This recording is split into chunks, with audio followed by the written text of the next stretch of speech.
Have you ever wondered why some leadership styles work while others feel forced? Or why you keep hitting the same roadblocks despite of all the books, all the courses, all the strategies?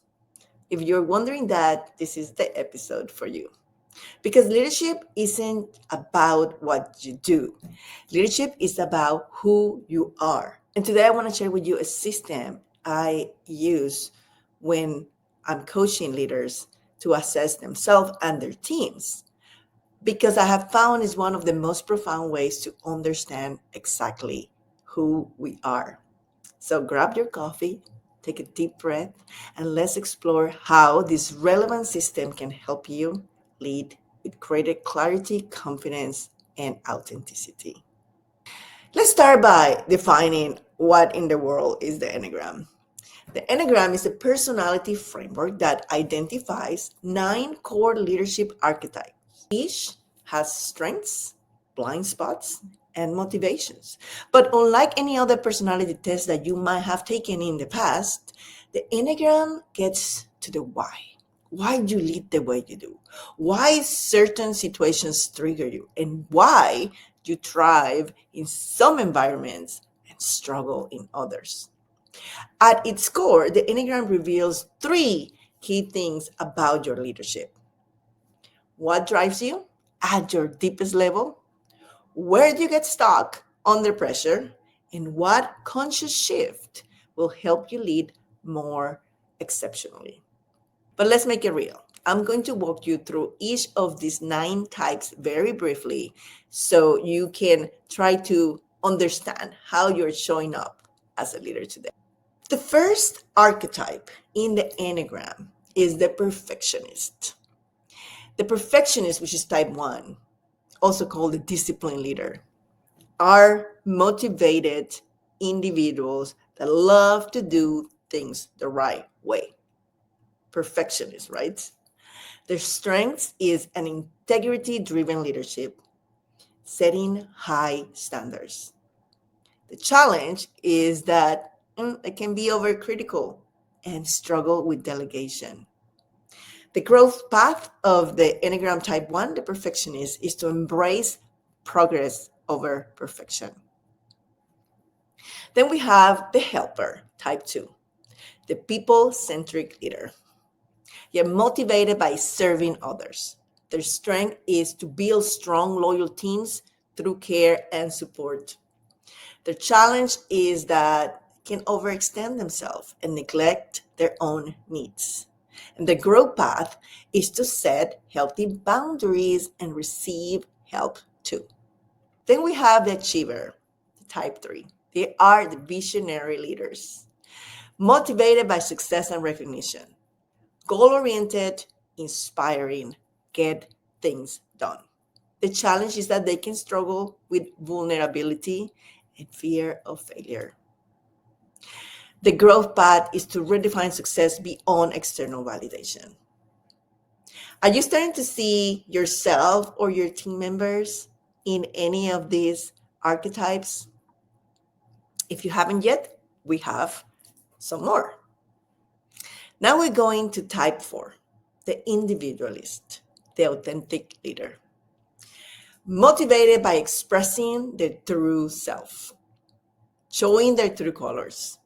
Their strength is to bring creativity and emotional depth to leadership. They're challenged by overly introspection and mood swings. A growth path for them is to balance emotionally depth with strategic action. Then we have the investigator, type 5, the thoughtful leader, motivated by mastering knowledge and competence. Analytical, calm under pressure, great strategist, but can be detached and struggle with emotional connection. The growth path is to engage with your team beyond just your ideas. Then we have the loyalist, Enneagram 6, the trust building leader. Motivated by security and stability, their strength is to be loyal, great at risk management, and reliable. Challenge can be anxious, overthink decisions. The growth path to cultivate trust in yourself, not just external systems. So, are you starting to see any similarities with your own type or your team members? Don't worry, got 3 more. Number 7 is the enthusiast, the visionary innovator.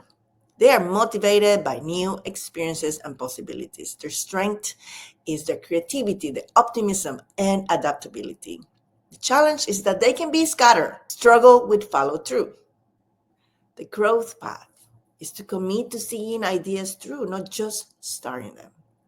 And then we have the challenger, type 8, the bold, decisive leader, motivated by control and autonomy. Their strength is the strong, protective, and their ability to take charge. The challenge is that they can be confrontational and resist vulnerability. The growth path is to practice softer leadership. Strength is in trust, not just in power. And last but not least, we have the peacemaker, the type 9, the harmonizer leader, motivated by avoiding conflict and creating peace. The strength is that they are great mediators, see all perspective, and bring stability to a team. They're challenged by decisiveness and love to avoid tough conversations. The growth path is to step into discomfort and own your leadership voice. So, which of these resonate most with you? Maybe you saw part of yourself in more than one, and that's normal. But there's one core type that will explain your deepest motivations, not just your behaviors. Now, let's talk about application, because knowledge without application is just waste of time, right? Knowing your type is great, but true transformation comes from using it. Using this awareness in your leadership. One of the things I did as a leader is that not only I was very aware of my type and work on evolving it, right? Because there is not a right or wrong type, but you can always be better within your type.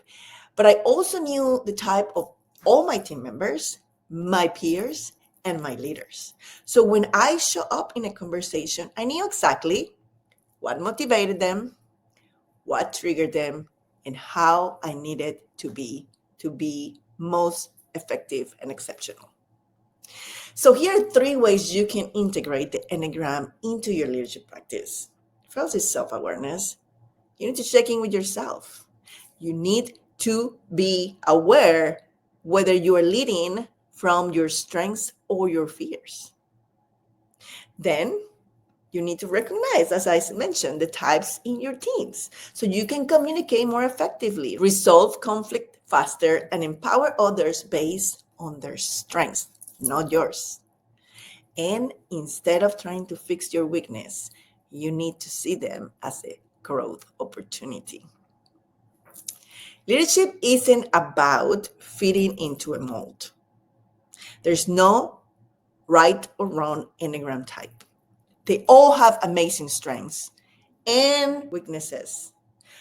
But leadership is about understanding yourself deeply first, so you can then lead from a place of wisdom, authenticity, inspiration, not reaction.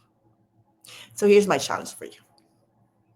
Take one insight from today's episode and put it into practice this week. Maybe find out your type.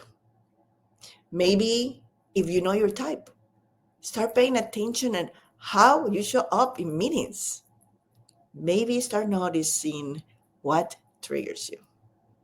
And if you want to go deeper, I invite you to schedule a discovery session with me where I will make sure you know your type, you know your strengths, your areas of growth, what motivates you, and how you can leverage your Enneagram type at its best. Until the next episode, you know the drill. Lead intentionally.